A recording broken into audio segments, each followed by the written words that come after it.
We are back after a short hiatus. We had some scheduling conflicts, but we are back. Cards subject to change, episode 4. And I am joined, as always, by the All-Father, recently ranked again in the PWI 500. We've got the God King, the King of the North, the Bayonne Badass. Me. I think I may be missing like 10 other slogans, but earned and deserved. The legend himself, Danny Maff, and I am Shawn Donavan, and we have a special guest this evening. We are joined by some beautiful Jefferson's bourbon. Sexy bottle. Not that we're really looking for the sponsorship, but hey, our DMs are always open. Let's do business. But speaking of business, we are here. So I kind of left us with a caveat towards the end of our last episode. You know, we've talked about a lot of different things, and I think a really fun topic for us to kind of discuss, because I think we all have our own philosophies and looking at the industry through our own eyes in different ways. But I figured let's spend some time. I think that would definitely help not just younger performers, help fans understand how our business works a little bit more, and even experienced wrestlers that may not have been taught certain things. But let's talk about etiquette in the industry, right? We've seen a lot of good. I think, unfortunately, especially on the independents, we've seen, unfortunately, a lot of opportunities. But let's talk about etiquette. I throw it to you first, Danny.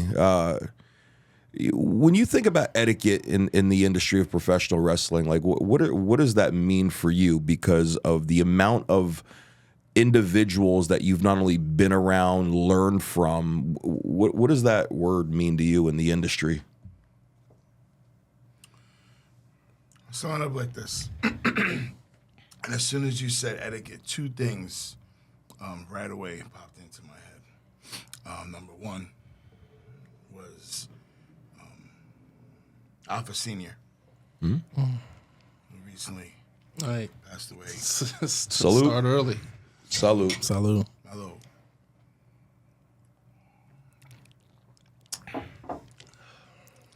Alpha said to me, Yeah. Alpha said to me, be kind and be knowledgeful of the toes that you step on going up to the top of the ladder. Because those are the same toes that'll be stuck up your ass on your way back down. And the other is the doghouse. That's where I came from. And when you talk about etiquette, you know, I can't think of anyone better to explain etiquette the way it was explained to me, because I got it right away and I understood it. And that was homicide, that was low-key, that was Lathon, the Tower of Torture. You know, those guys, you know, etiquette starts, you know, from before you leave the house, man. How you pack, you know, how you pack your bag, how you fold your stuff, how to keep your bag in order, how to wash your gear. You know, don't be a hindrance to the locker room when you open your gear bag. Flies should not be flying out of your gear bag. You know, when you pack your gear bag, before you close it, throw in a couple of sheets of fabric softener, man. You know what I mean? Like, I always do it. And myself, I pride myself. Listen, I'm a 300-pound. It shouldn't be wet. Yes. People's clothes. I'm a 300-pound man, right? And I'm very, very aware of, you know, hey man, I don't want to be that guy to smell bad. I don't want to be that guy to go, oh my God, Jesus. You know, like, so I really try to keep my hygiene up to par. Yeah. You know, etiquette, you know, you dress appropriately. Okay, don't dress like you should be sitting on the other side of the guardrail. Carry yourself like a professional. Walk into the building, arrive on time. Once the promoter says, hey man, we're letting fans in, shut it down, man. Go to the back. You know, do not make yourself seen. Yeah. We're having this conversation a lot Seen lately. again, unless you're a babyface selling promos. Yep. Don't make yourself seen till your music hits and you walk through that curtain. Yeah. Be a professional. Leave your ego at the door. Keep your nails well groomed. Wipe your feet before you walk in the ring. When you walk into a locker room, shake everyone's hand, say hello, introduce yourself. Treat everybody, with respect. Yeah. And I give everyone that initial, man-to-man respect. What you do with it after that, hey, man. I know if you arrive, I'm there already. It's not my responsibility to come say hello to you. It's your responsibility to come and say hello to everybody in that locker room. Yeah. Shake your hand, introduce yourself, say hello to the gentlemen, say hello to the young ladies, say hello to everybody. Yeah. Sit down. I like to pick my corner. I like to camp out over there. You know what I mean? And mind my business. And, do exactly what the promoter tells me to do and do it to the best of my ability. And when I'm done, I go home. I don't sit around, make myself seen. I don't make myself available. Very few times, if a fan goes out of their way, to wait and they ask the proper way, I will treat them as such. Yeah, someone has come to play messenger and let you know in the locker room, hey, look, there's this person that's out there for you. Yeah. Etiquette, man, there's different levels to that, right? When you're done,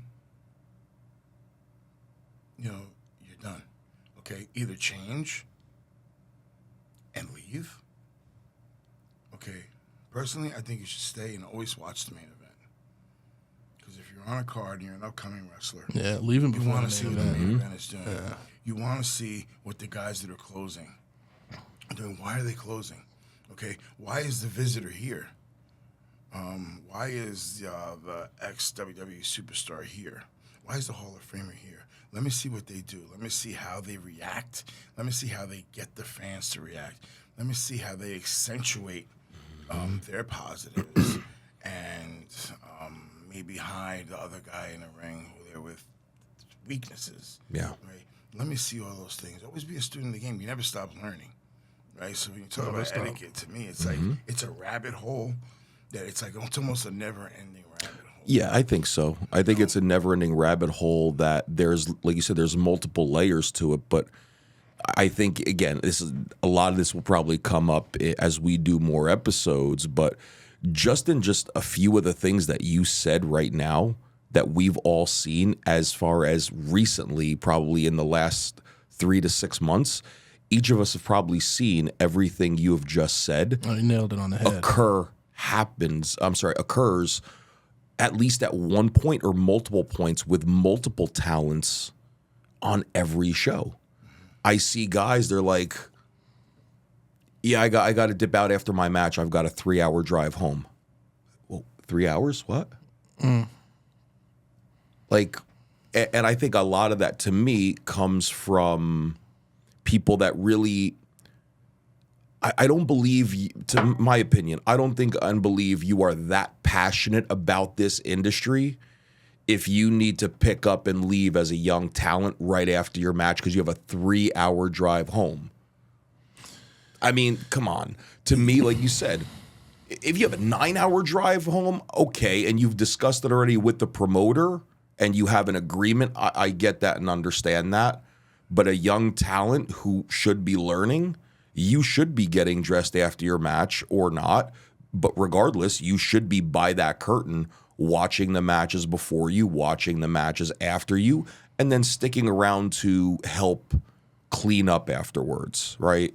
I don't see that a lot with the talents today. And again, maybe it's just that entitlement factor. Maybe it's just how our society has unfortunately changed in a lot of negative areas. I don't know what it is, but I'm seeing less passion from talents in locker room these days. And the only time they're fired up is when it's time for their match to quote unquote get their shit in.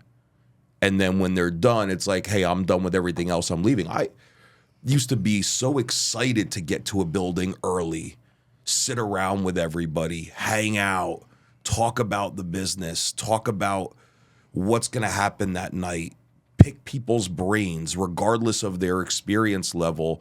And then afterwards do the same thing. Hey, man, if anybody legitimately got a chance to see my stuff, anybody see anything I can do to get better? Hey, what needs to be cleaned up? Hey, what needs to be...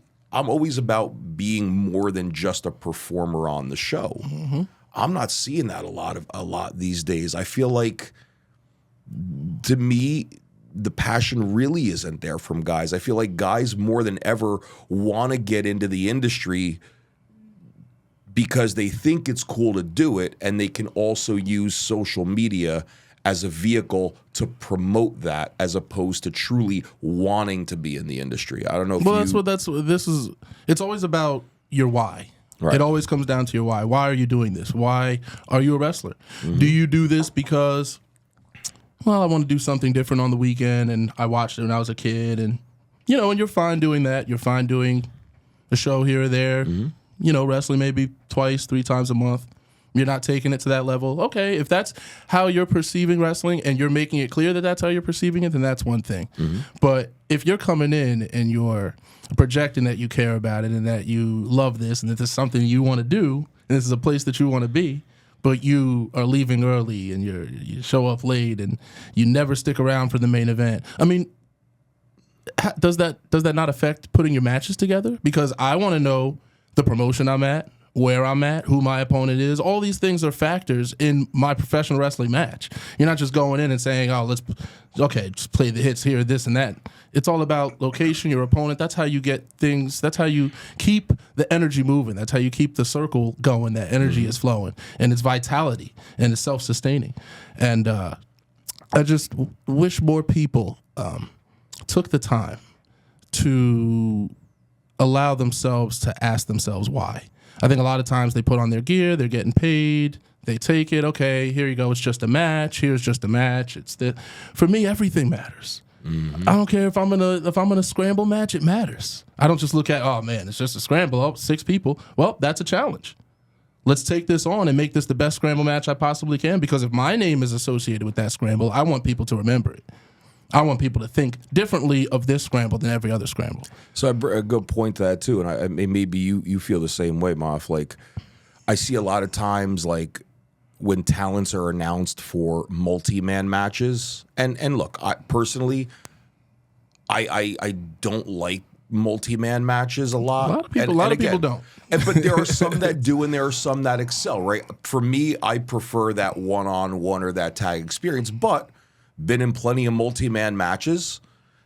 I think what I do like about multi-man matches is the challenge of how do you get all parties in the match to succeed, and everybody has moments and everybody shines within that match itself. But I feel like a lot of times guys, they scoff at that, right? They're like, wait a minute. I'm in a 4-man multi-man match. We're only given 7 minutes. Like, the immediate negativity from an etiquette standpoint is when I hear guys, and sometimes guys in locker rooms are not very quiet.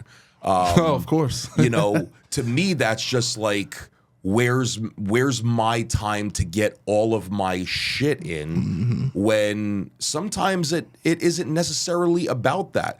If you have someone leading the charge for a match like that, and they know how to put it together the right way, they're going to make sure that everybody in that match shines in a different capacity, right? That's how you put the puzzle together.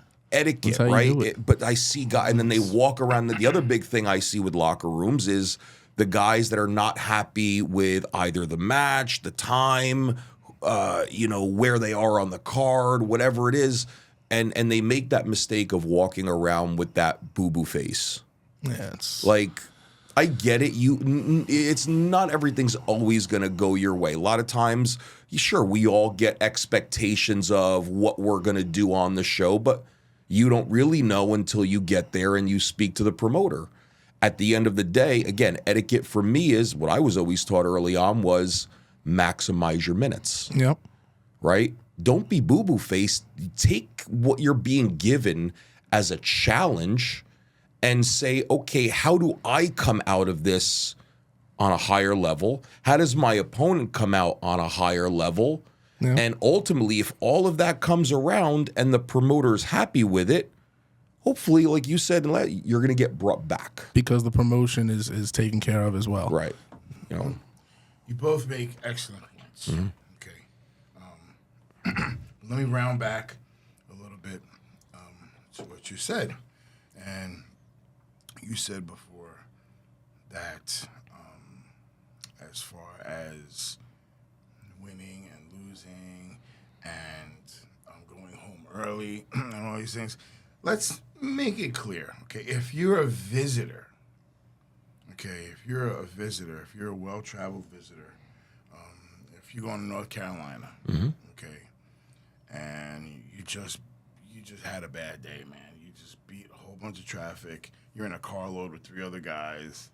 You know what I mean? It happens. We've all been there before, man. Oh, yeah. You get there, you got to start putting your gear on in the car. You get there because the match before you is on already. And then tomorrow night, you guys have to be in Ohio. And you guys ain't flying. You guys are in a carload. Right. Man. You know what I mean? So it's to our benefit, man, to get in and get out. Behind the curtain. That's different. Okay? That's different. Yeah. That's circumstantial. Yeah. That's not. You That's don't not. know if the guy has a wedding tomorrow. Right, Yeah, right. That's different. That's the rabbit hole we talk about where you can go, you can take that roadmap and go a million different directions. yeah. If you're a regular in that promotion, Yeah. and you're on first, second, third, it doesn't matter when, pre-show, get dressed and learn. Stay out of the crowd.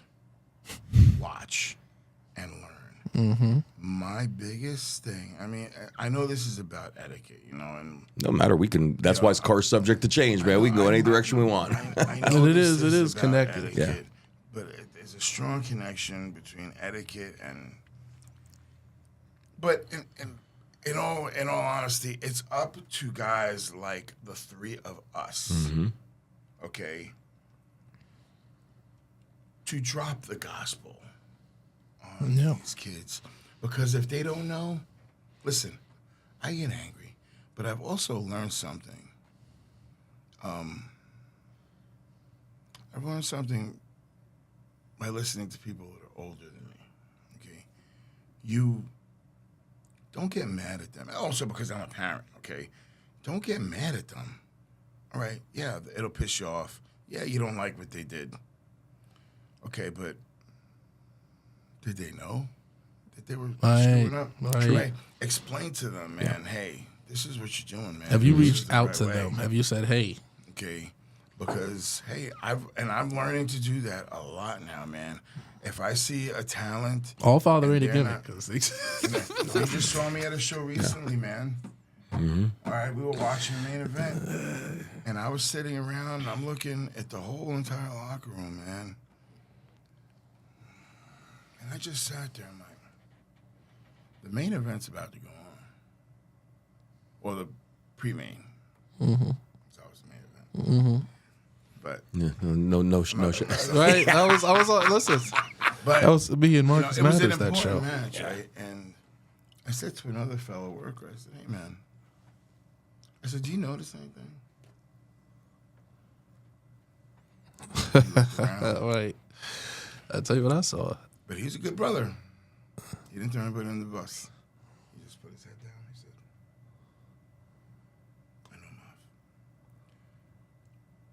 I said, thank you. Every student and everyone who worked the undercard, they were done with their match. But they all had their faces in their phones. Mm-hmm. Or they were talking, they were laughing, they were nowhere near the curtain, nowhere near watching what's happening. If you're on the undercard, you aspire, okay, of course, to be on TV, to be in front of the big crowds, but you want to be the best at where you are also.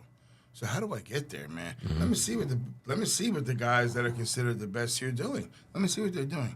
Let me pick their psychology, man. Let me listen to them call their match. And say, oh shit, did you see how they did that? They went from the back to the front. They started with the back. All right, and they're doing also. That's how you do. It's interesting. That's how you do. Hearing other people Right. from different places. Oh yeah, man. Because listen. I'm on my business. I sit there, but I mean, I got elephant ears, man. I hear and I see everything. Yeah. I don't say much, but I hear and I see everything.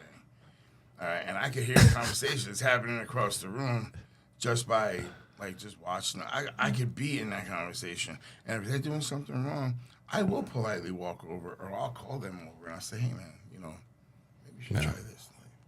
How'd you know that? I'm just watching what you guys are doing. Yeah. Well, I think you bring up a good point to that too. And again, you're right. It's up to guys like the three of us to kind of lay that information cool. down. No, it is, and I'm okay with that. And I'm okay with that too. I mean, I look back, and I think you can too, right? To where we started, and it's a completely different time, right? Everything in the was done beginning, with an iron fist, right? Yeah. And now it's It was a harder time. we're kind of in that driver's seat, and I think to your point too, at a lot of events, and I'm not saying maybe events we're not on, right?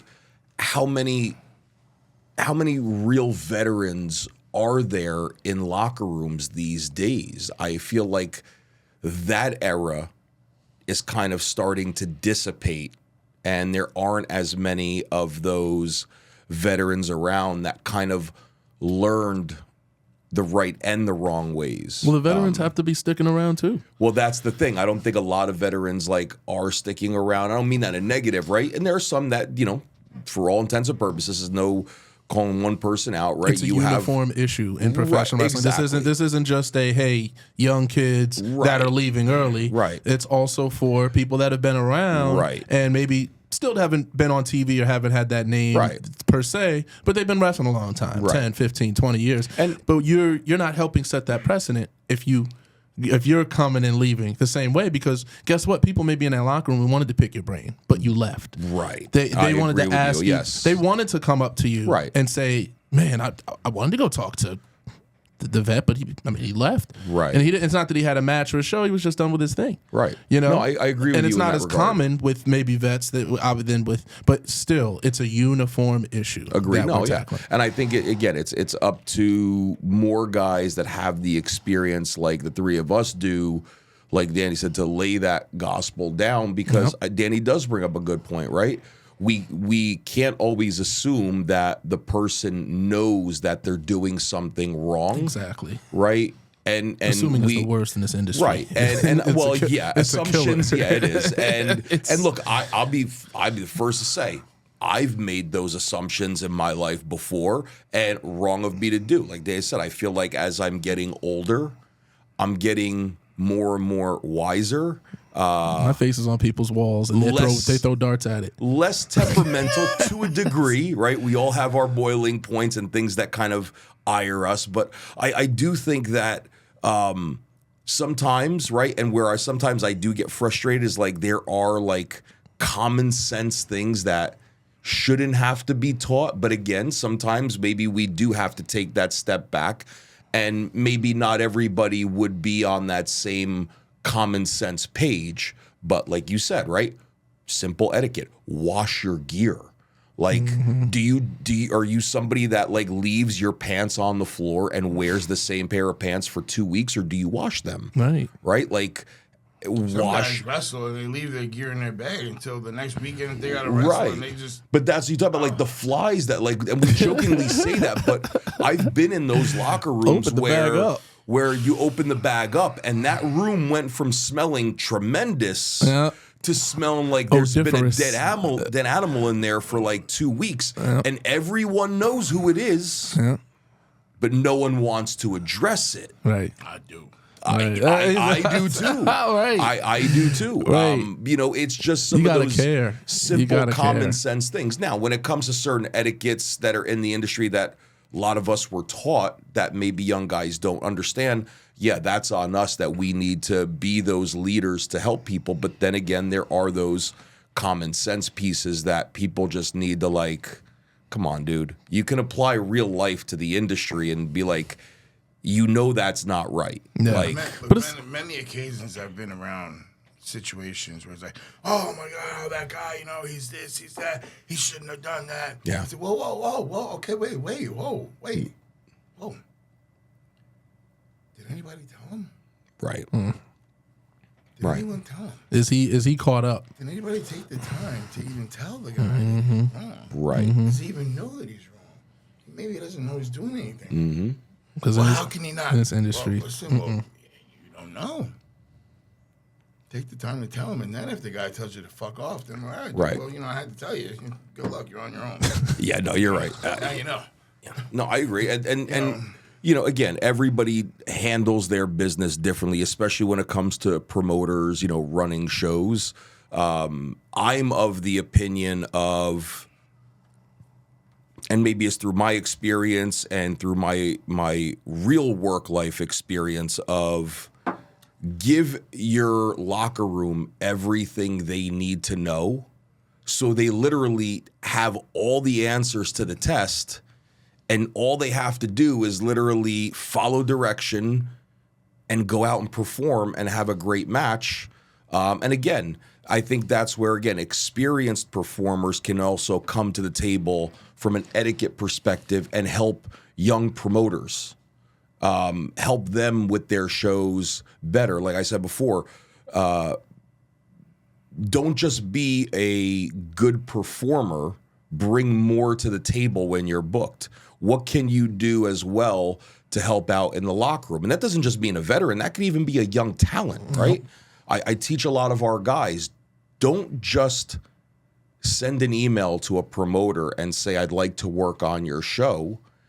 Give them other reasons why they should book you on your show. What else do you bring to the table?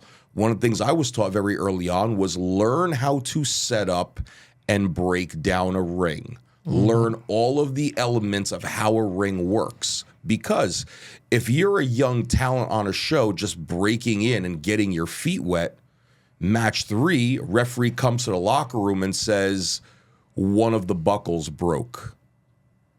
You hear that, you're like, wait a minute, I might be able to help you. Right. They can throw on their street clothes, run out there, help fix it.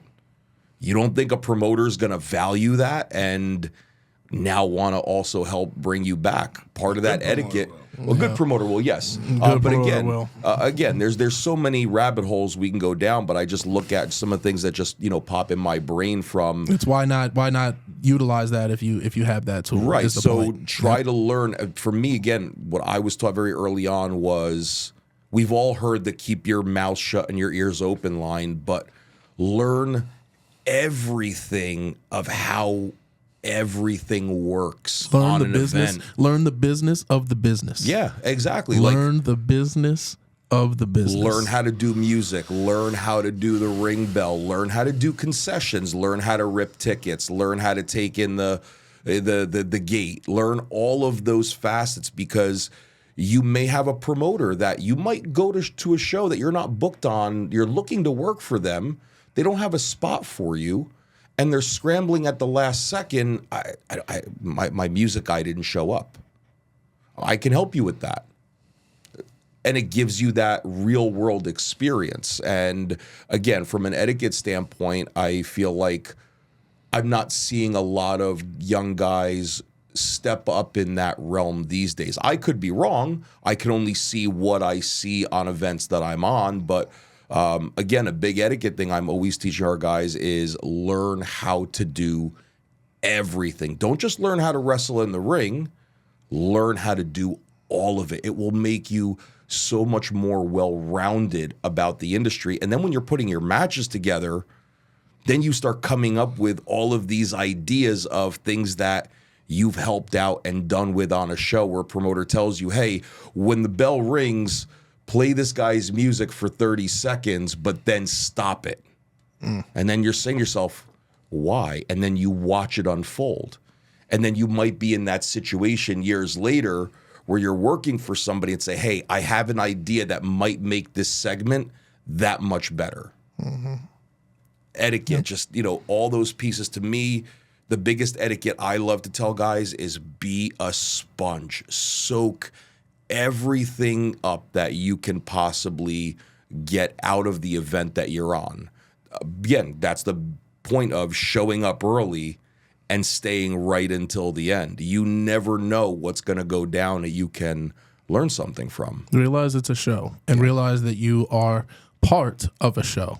It's important to know where you are on the card because that match number is helping dictate what part you are on the show. You are just as important because you're on the show. So if you're opening match, you're not going to scoff. You're going to say, all right, well, listen, this is my chance to open this crowd up. Maybe it's a place you haven't wrestled at before. Maybe it's a newer territory for you. Now you get to test yourself, your persona, everything that you've built out in front of this new crowd to open the show, to set the bar. That's a testament. Okay? You don't just have to be main event. You could be first half, last. You can be second, third, but understand that you're contributing to the show. And I know that if I'm... Give me opener all night. All right, now let's talk about it. And let me tell you something. If I'm match 3 or match 4 on a show, I particularly want to stick around because I want to know why I wasn't main or why I wasn't opener or this or that. I want to see what I was up against. And I want to better learn about this promotion so that I can come back and say, this is how I better apply myself, or this is how I give even more this time around. Now, there's too many people that they see them, oh, that's the first reaction. And then, like you said, it's out loud, whether it's verbal or it's with the body language. And it's, and it's like, you see where you're at. You look at a Rumble match and you're, I'm going out this person and before this person. And I wanted to work. Understand what your mission was. And if you did understand that, your promos going into the show, which you absolutely cut, right? Your promos into the show wouldn't be... Wait, what's a promo? Oh, my goodness. Wait, I was supposed to cut a promo? I mean, we had to talk a whole hour. We did a whole episode about promos because and that was what I got some of those personal feedback about promos. I mean, still to this day, people are talking about promos. So it's a topic that I guess you'll always bounce back to. Right. But it's etiquette. If you know where you're working and you know who your opponent is and what you're wrestling for, cutting your promo should not be particularly difficult. Okay, because guess what? You have the topic and everything, and even if you don't have all the words and it comes a little, straightforward and it comes a little narrow, at least, look, you mentioned the place, you mentioned where people can find you at, you mentioned who your opponent is and what's at stake. That's a promo. I agree. That's a promo. Why get that ticket? Why spend that $10 to $25 or $30 or whatever people are charging now? We know. Why should I see you? When I see that poster and there's 15, 20 faces, why should I see you there particularly? If you're on that poster and you can't find it in you to cut a promo or you can't find it in you, that's all part of, to me, that's part of it is etiquette because it's professionalism. It's, hey, you're getting this from me. I'm going to deliver it. I'm going to stay for your show. And listen, if people are asking me for advice, I'm going to be there to help. I'm going to be there to watch some matches. People come up to you and ask you things. It's all part of the experience. That's ultimately how you're giving back to not just the promoter, to wrestling, to the profession. That's how people remember you. Sometimes people go out there, wrestle a match. They don't like their match, but they come back and they talk to someone like you, me, the three of us, and their day is made. So maybe their match wasn't great, and they didn't like it or it didn't come out the way they wanted, but they spoke to somebody or a veteran and got that advice that, wow, this day was worth it. Wow, this, you know what I mean? I learned something today. And that's, Well said. you know what I mean? And there's people that are looking for that. Just like people aren't going out. Listen, we've been there. I've been there, so many years ago, 10 plus however many years ago. Oh, there's the vet in the corner, but, and okay, you could be trepidatious, but at some point it's like, listen, I'm here to learn. And if I don't talk to that person, I'm missing out. Right. I'm hurting myself by not going to that person and at least saying, hey, whether it's before a match, can you watch it or after? Did you get to see it? Or pick the brain of those people. That's all, to me, part of etiquette. Just going around shaking everybody's hand or going around talking to everybody if you don't want to shake everyone's hand. Know who's in your locker room. No, everyone who's in there. Hey, these are the wrestlers. Not saying you're counting everybody per se, but okay, these are the wrestlers. These are the camera people, the camera crew. These are the ones that are doing promos. These are the ones that are shooting this, shooting that. So you know where to go after your match. Everyone benefits from that because sometimes those photographers are running around looking for things. And if you are placed in a particular place, you're in a corner of the room, I'm in a corner of the room, we're keeping that flow going so that we can produce what? A show. so that we can all be on the same page. Match 3 is important, or else you wouldn't be on the card. But be there to understand why. Okay, well, this is my main event. This is my opener. Ask what the finish. Look around. Look Ask, around. Hey, is anybody working the arm? Care. Is anybody working the leg? Is anybody doing a ref bump? Is anybody starting hot? So Is anybody doing a submission finish? Is anybody tapping out? Is anybody Low going blow. over with the foot on the rope? Are we doing any low blows? Referee. You know, is anybody hitting the post? right. You know, Anybody utilizing the outside of the ring, because you don't want to do that in every match, and then it takes away from the one or two that do. You know, what one piece of etiquette that you bring up, right, about guys asking for that advice in the locker room, I also like to think that it goes twofold, right? The three of us saw it, I'm sure, early on in our career. I'm sure we even see it to some degree now. I don't think it happens that much now, but I think it happened especially in the earlier days of our careers, right?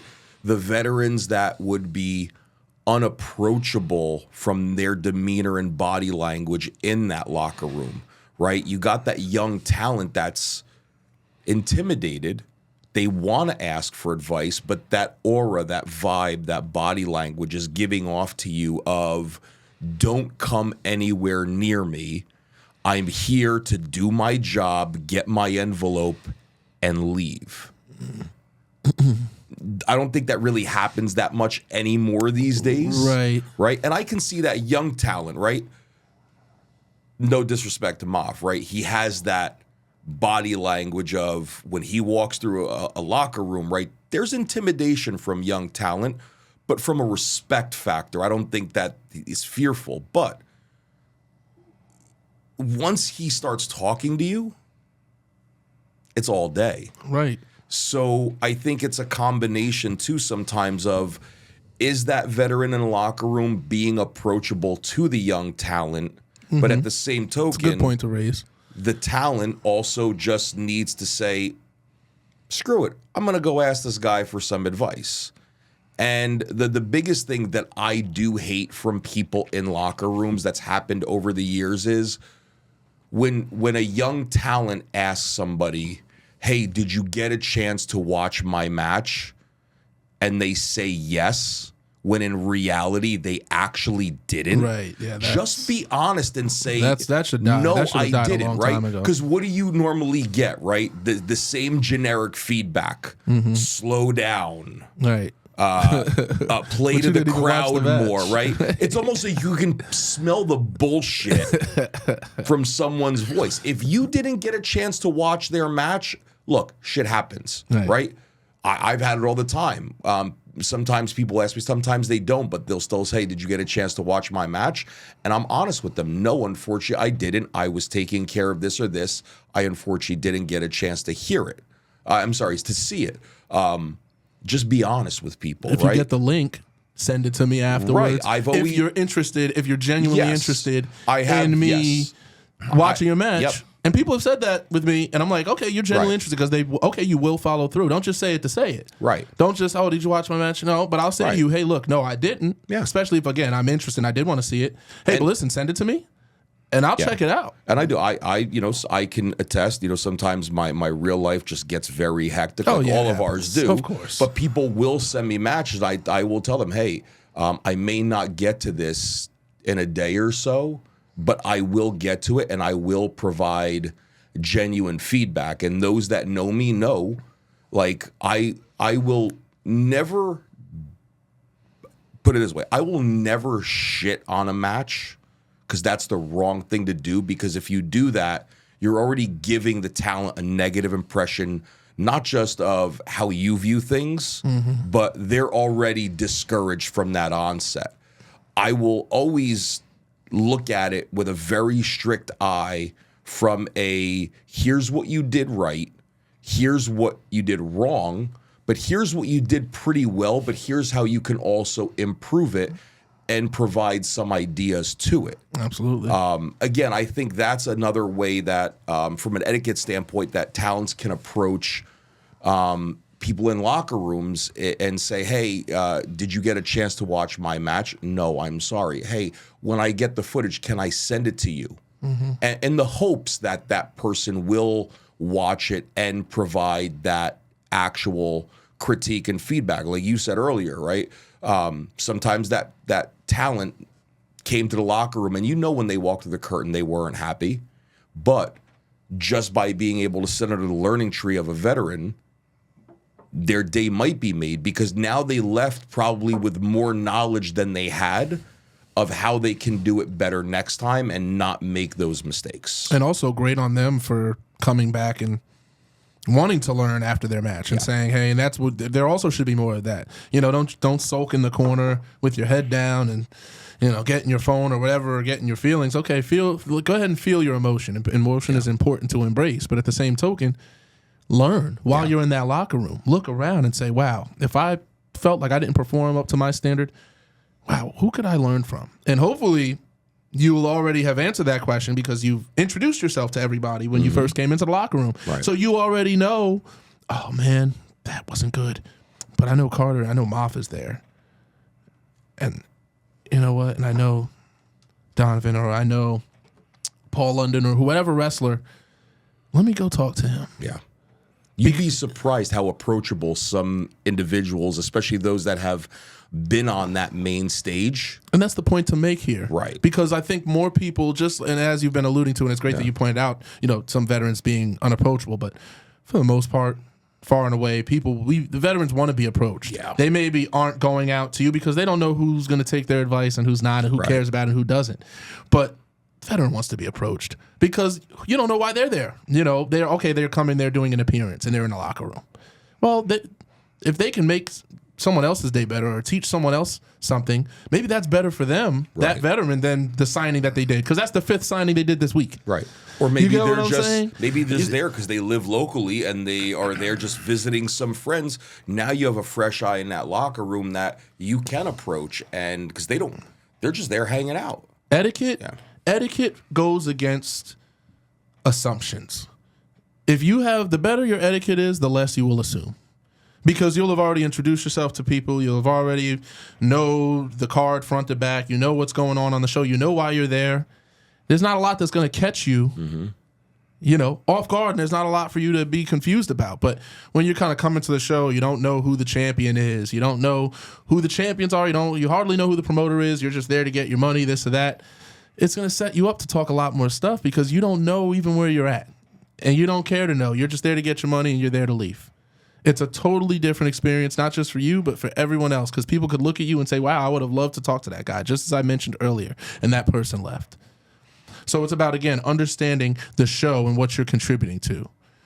And that's the etiquette of the game. And I think there's not enough wrestlers that are thinking of this all as a show. Right. They're thinking of it as, well, I'm a wrestler, and I'm at this place. But what is the purpose? What's the name of the event? Is there a theme throughout the event? What are you doing there? And not enough people are really looking for that answer. They're just like, all right, well, I'm going to go there. I'm wrestling this guy. Let me do this thing. And we're out of there. And it's like, but what if you're going to wrestle each other again? What if there's more to this than what you just assumed? Yeah. You're assuming because you don't have the proper etiquette. Right. I mean, there's been times, too, where I just can't get to watch your match. Like, okay, yeah, you asked me to watch it. All right, I'm going to try my best. There's times where I'm just so wrapped up and in the zone getting my match right. Right. That I can't watch yours.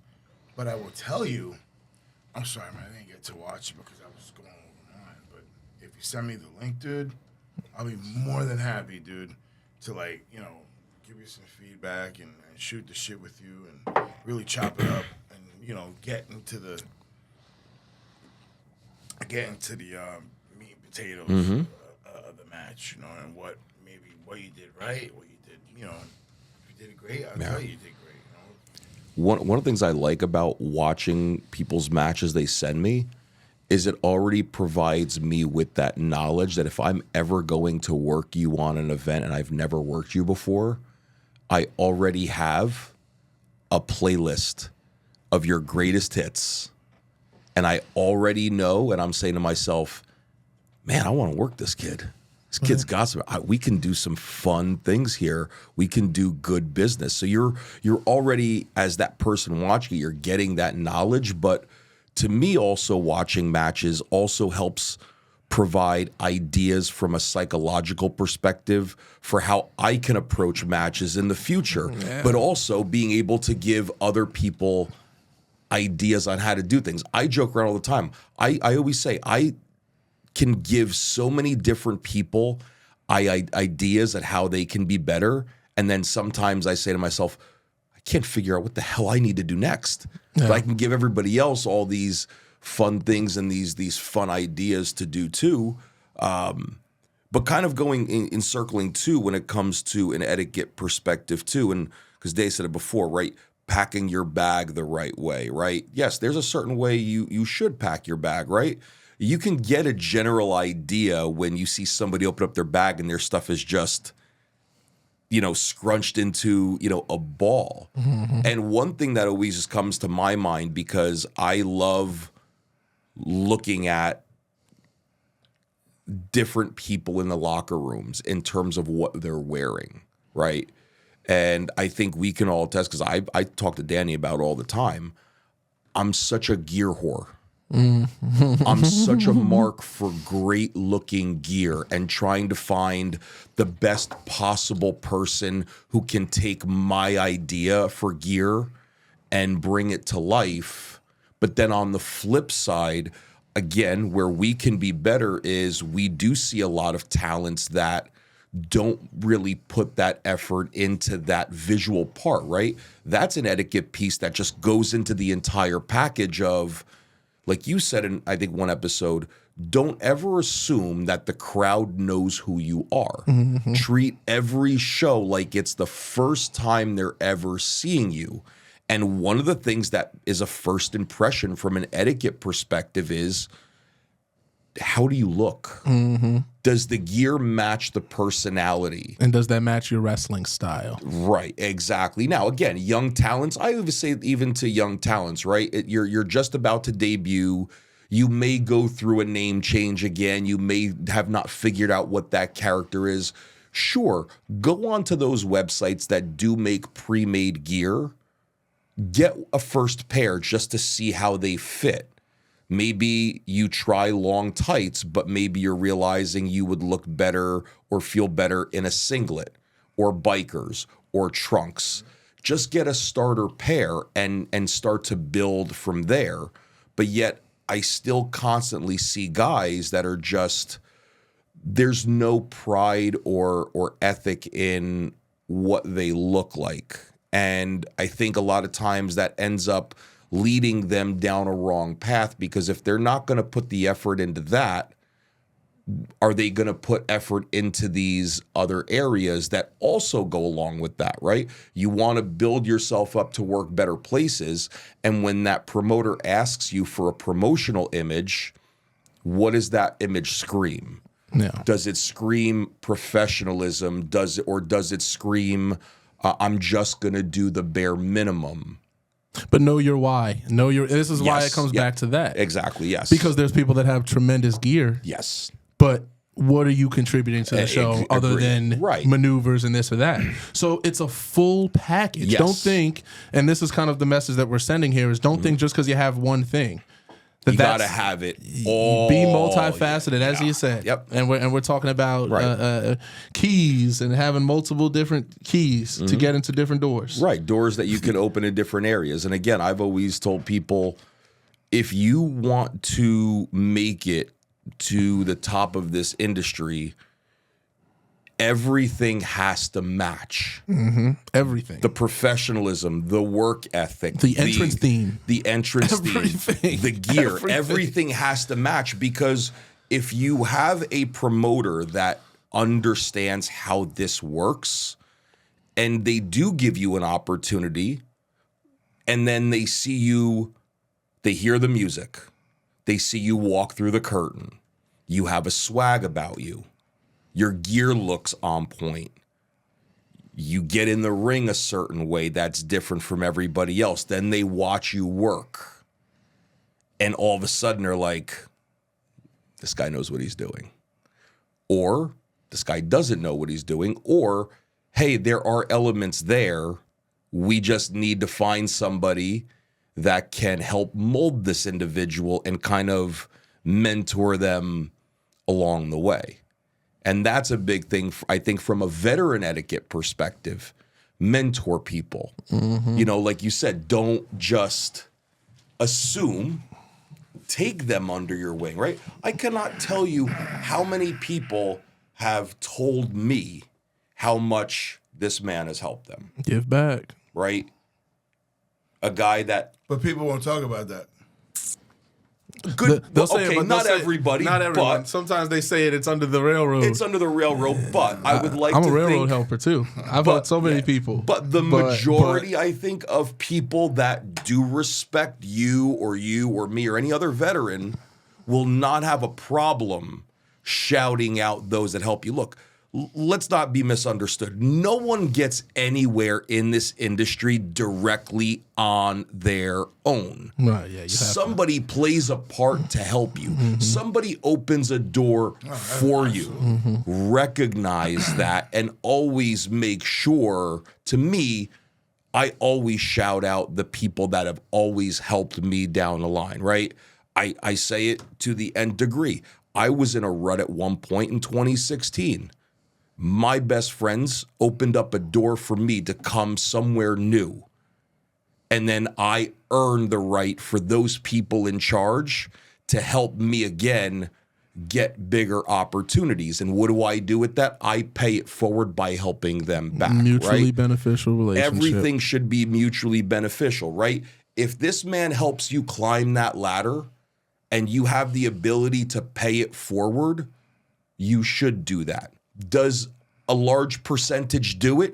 I hate to say it, unfortunately not. That's etiquette. Right? Where's that? You know, unfortunately, look, we all know this industry is a very cutthroat, selfish industry.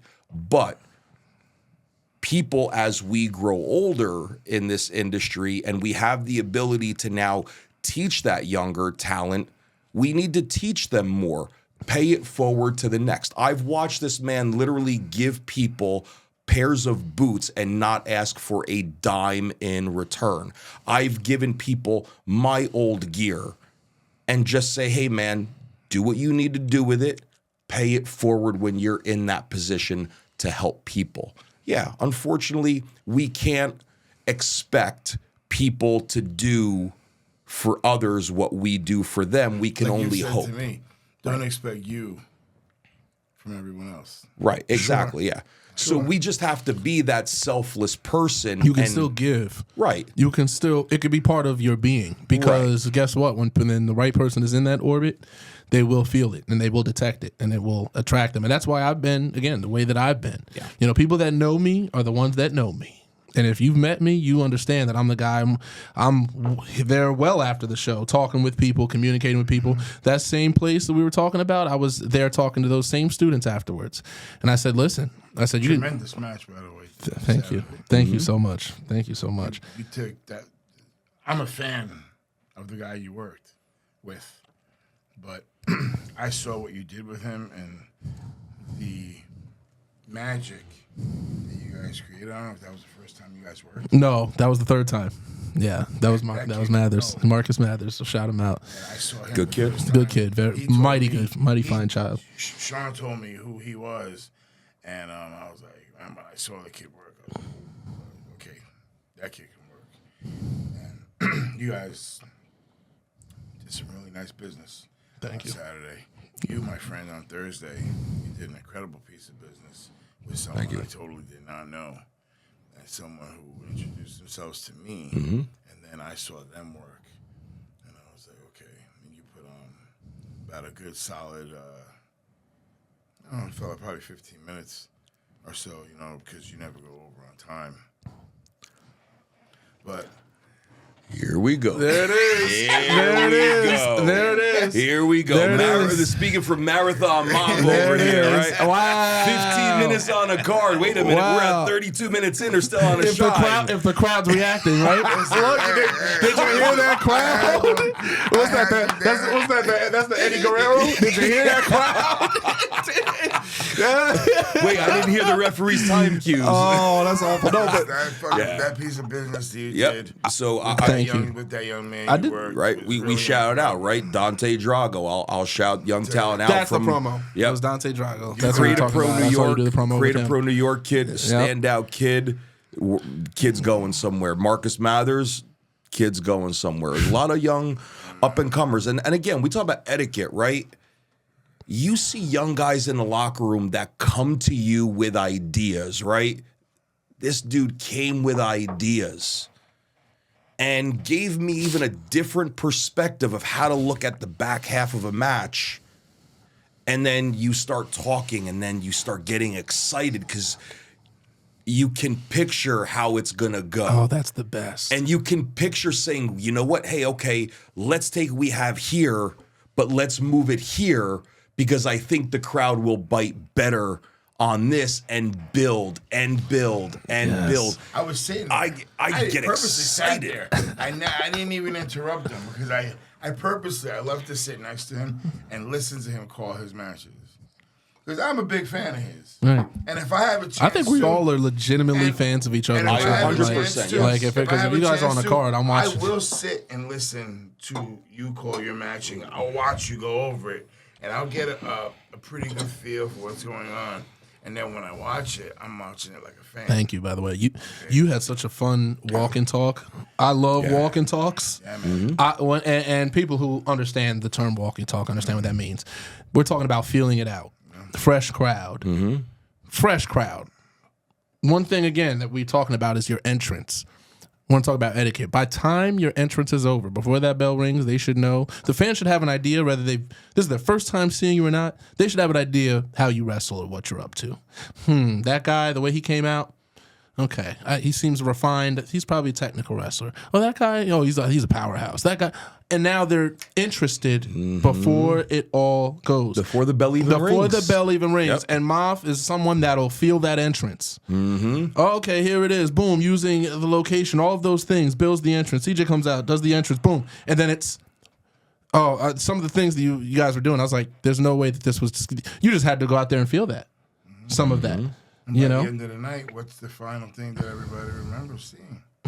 That ring flooded with garbage. And this is working together. Yep. This is what so many people forget. There's me, but I'm bouncing off of what you have. I'm watching your match the night before. I'm watching your match. I'm learning who you are. TJ's a hell of a worker.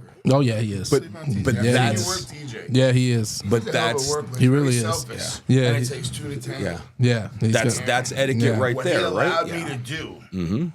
What he allowed me to do, you know what I'm talking about? That flag, all the stuff that he allowed me to do. That's hats off to him. But that made the match. That Hats took off. the match to And the hats next. off to Joe Bellini for giving us that room to say, okay, Maff, you're my heel. You're the necessary evil. Okay, TJ, you're my super hero babyface. And I love how he has he's got you as the monster heel, but he accentuates you in a different way. Puts you in a wrestling classic. Okay, he let me close with the heat. Darius put on the clinic. So it's Different styles, like I said, different hats off to purposes. Joe, Yeah. Joe booked that perfect. Yeah. And he let the announcer. Shane Fair, yep. This thing, man. He said only for your match. One for Shane Fair. There you go. Shane, that's for you. Shane, man. yep. And that guy, Respect. let me tell you something. You never If get it enough. if If I could if you're in take that that position, guy- you never get the compliments enough. Really, if you're an announcer or a If I commentator, could take that guy everywhere I go, and just to do my introduction, I would. I know. I would. Doggone Ricardo Rodrigo. Yes, I mean, I Ricardo agree with you Rodriguez. on that, 100%. And I say this with all due respect about Shane Fair. Stick to what you know about. You know how to be a ring announcer? Be a ring announcer. And I'm coming at this from a perspective of, and you know what I'm talking about, right? That bullshit building in Ridgefield Park with that fucking moron Alex. You love that building. Okay? That's all I'm saying. I we go. respect Shane Fair.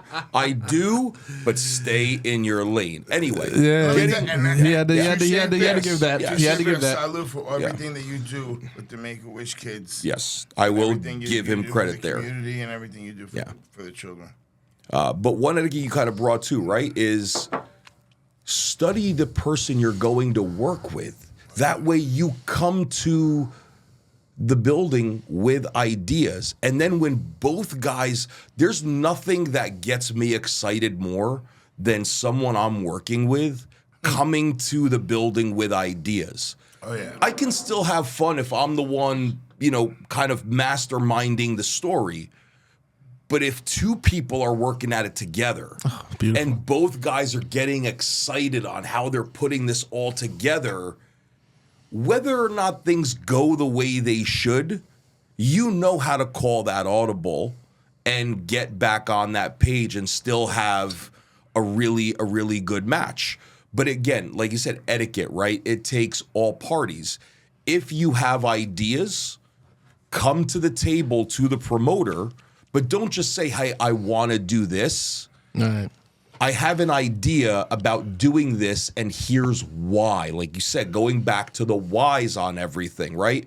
Everything we do in this industry is about why. Yes, there's a me part of it, but if you're giving that person what they need and they give you what you need, everyone's going to shine, Beautiful, right? beautifully said. You don't always have to get everything in for that story to make sense. Match with Dante. Didn't need to hit. I probably hit 1/3 of what I normally do because didn't need to be in that story. The etiquette for me was new guy, no one's ever seen him, first match, championship opportunity. How do I now establish this guy, even in a loss, to come back next time and be over? I'm already over with that crowd. And I don't say that with a ego. It's they Angle know Invitational. They know who I am, right? So how do I build this person to where in the course of the match, they literally think I slipped on a banana peel and he's going to win. And then I kick. And then we build again and again and again until he finally slips on that banana peel. I take advantage. But at the end of that, the goal was not really for me. The goal was for him. We've now established somebody brand new here that can go and can be a player on this card consistently because we need, for example, in the place I was at, sure, we can always use more baby faces, right? To me, I always feel like there's always more heels on a show than there are. They're not actually great heels not than actual there, ones. But we need more established baby faces that can really be that baby face. The lifeblood of the industry. Right. So Because we need again- your faces on the Again, from an, On the side of etiquette the- standpoint is trailers. don't be selfish, right? Be selfless. Yep. Do what needs to be done for business for the overall house. Understand And your mission unfortunately, statement. that's an etiquette that unfortunately I think goes off a deep end too, is guys coming into an event just about themselves, right? Okay, you come into a show, hey, it's an okay house. What can I contribute so that over time the house gets bigger and better and louder till there is literally standing room only? Can't just be one person. It takes the entire roster, like you said earlier, to know where you're at on the card, contribute accordingly, and help build everything as well as everybody else along the way. That's it. That's it. Listen, I want to say this. Etiquette. Part of etiquette. My opinion.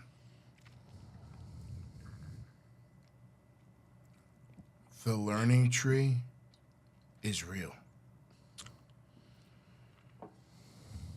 Know when to have enough etiquette to leave your ego at the door. Know when to shut the fuck up and listen. Know when it's time to say, yes, sir, no, sir, thank you, sir. Or, what would you like to do? Thank you for doing all this with The me. learning tree is real, okay? Respect it. I can't tell you how to become a star in 20 minutes. I can't tell you how to accentuate your gimmick and get over in 20 minutes. But if you give me time and you sit next to me next time and you sit next to me the next month and next weekend you see me in Indiana and you sit next to me, the next weekend you see me in Charleston, you sit next to me, the next weekend you see me in New Jersey and you sit next to me, and you see how I pack my bag, you see how I call my matches, you see how I do my finishes, you see how I come back, you see how I do everything. Maybe some of that will rub off on you, and in the process of the learning tree, you pick up enough things that will help you get to another level, like get you ready for an NXT, or make you appeasable or attractive enough for the eyes of a Tommy Dreamer, who is the booker of TNA, or a tryout at the PC, or a tryout at AEW, or something. Because I can't tell you how to go and be a box office attraction and draw millions at WrestleMania, because I never did that. Okay? I can't tell you how to go be an overnight sensation in the WWE or NXT, because I never did that. But what I can teach you is a certain amount. Je ne sais quoi. I've made all the mistakes. That's why I have all the answers. And I've stood the testament of time. And I'm still here.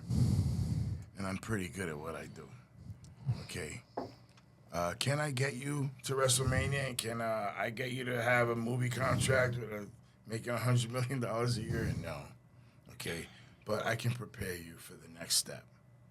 And I can make you probably a better wrestler than when we met 6 months ago. Yeah, trust. And that is part of the etiquette that I bring to the table, because it was bestowed upon me, and I pay it forward. I'm not perfect. I may be an asshole. I may come off a little blunt, but I do it because I love this industry, and I love what I do. This shit I was born into it. My father did it. I was literally raised around it. But it's in your blood. If I try to It's help in your you, blood. If I try to help you, it's out of the goodness of my heart. And people can feel that too around you too. If I give you criticism, it's because I care. Mm-hmm. Okay? Treat me with respect. I will treat you with respect also. Tenfold. I'll give you more respect than you give me. You give me a lot of respect, I'll give you an exponential level of respect. Don't do it. Grown ass man. I'll say a prayer for you. Don't do it. Don't Yep. do it sideways. To that. Don't get caught sitting I love sideways. professional wrestling. That's I it. love the indies. And part of our job is to leave this wacky thing we call professional wrestling that we are all addicted to Better. to leave it better. It's like than a when drug. we found it. That's it. Salute. And that's why you don't run out of the locker room. That's why you don't abandon ship before it's even reached the port. That's it. Get to the port first. And let it dock, and then let it settle. Beautiful. I love wrestling and I love helping people. Yeah. I love it when In and out of the ring, by the way, Yes. because you talked about not being able to do certain things in 20 minutes, but let's be real here. If your opponent that you're scheduled against is really listening to you and is really in tune with you and is really allowing you, trusting you, and saying, hey, I know that I'm in the ring with X.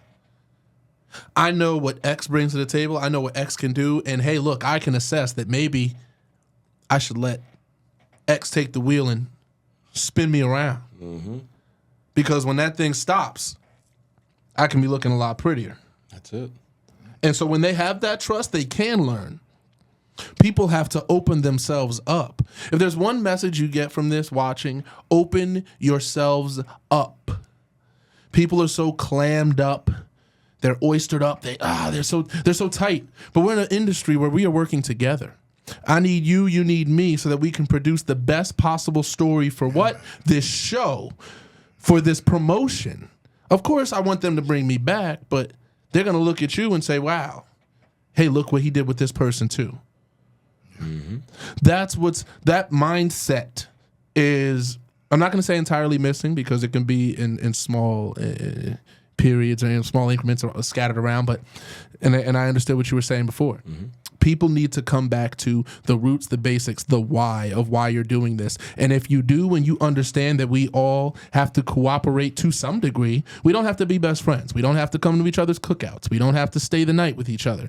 But we need to contribute to this piece of business. Just like as you said with my match, that's a piece of business. All of my matches are a piece of business. And I want you to be able to pick that up and say, I'd want that.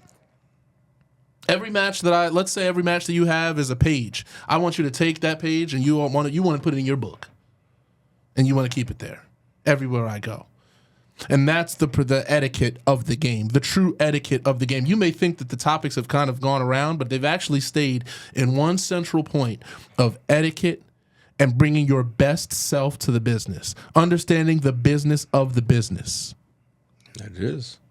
No better way. There's no better way. And it's the greatest thing on earth is this professional wrestling business. There's no industry. We all have, work and jobs outside of this. The professional wrestling industry is the finest thing on earth. So let's treat it the way that it has treated us. Mm-hmm. Don't just come in and say, and then say, well, why am I not here? Why am I not there? Don't ask yourself, why are you not somewhere? If you're not one of the last people to leave, if you're not watching the match, if you're not understanding the show, if you're not willing to make the drive, if you're not willing to do any of these things, you see a student struggling, you walk right past them. But you have the years and the knowledge, you don't have anywhere to be, but you can't, you see them struggling. You see someone coming to talk to you. And that's one point I wanted to get to before too. If you see somebody, a veteran, and you think, well, I'm not sure how I should approach them, be observant. Who are they talking to? Maybe they're talking to another friend in the locker room that you're friends with. And then you go to that person and say, hey, look, think you could introduce me? I know it's happened to me where people have, and they've recited the story to me where they said, hey, look, I wasn't comfortable with approaching you, so I saw you talk to this person, and then I asked them. And then they walked them over and said, hey, Darius, this is my friend, or this is this person.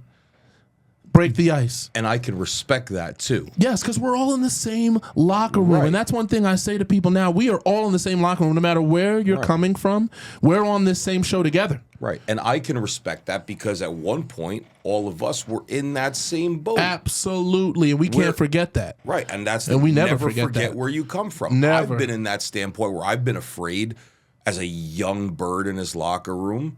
And there's this guy I know that I am so respectful of, that I have idolized, that I've watched, but I don't know how to respectfully approach because I don't know what their demeanor is. I don't want to interrupt them. Like, we're all respectful. All you gotta do is just say hello to Justin Carino.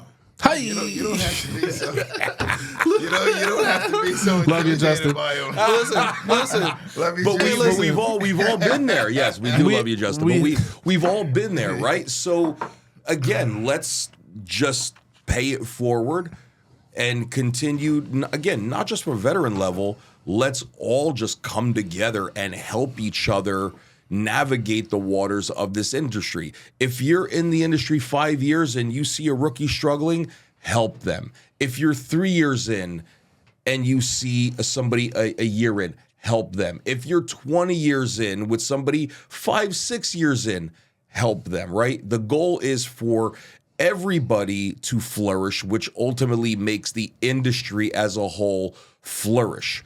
I want to close this because I know we're kind of over on time, and we could definitely come back to this, Yeah. Yeah, we're over on time. Right? The three of us be over. But to that point is we all have a level of responsibility when you're in this industry. You have a level of responsibility. I hate to say it, our industry has always been frowned upon with a lot more negatives than positives. And we've seen on national levels the industry continue to change for the better. Let's do the same thing for the independents. Let's raise it all up. Let's make it better. You see a promoter that has booked you for an event, but they're a novice promoter, but they're trusting and bringing you in, help them. Don't be the guy that clowns them. Help them. Well, if they'll take it, but yeah, well, try you to help don't know, them. but again, Try to help them. help them at the end. But like Danny said, Yeah, right? try You to help can them. give them the information. It's up to them what they do with it, but still provide it. Because if you don't, you can't expect it to be better. Yep. And let me make one last point before you do this. Please Is do. be honest with where you came from. A lot of people reach a certain level of success, their trainers change.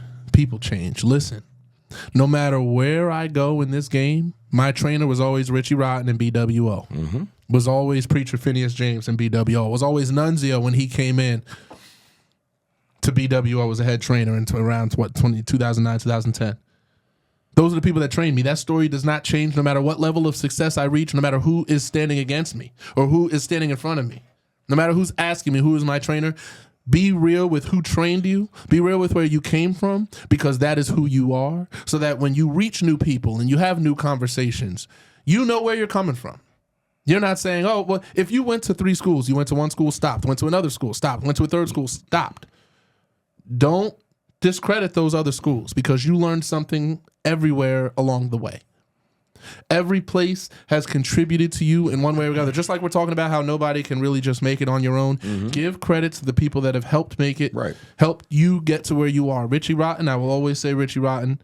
And again, when you first start out, you have your differences, you have all this and that.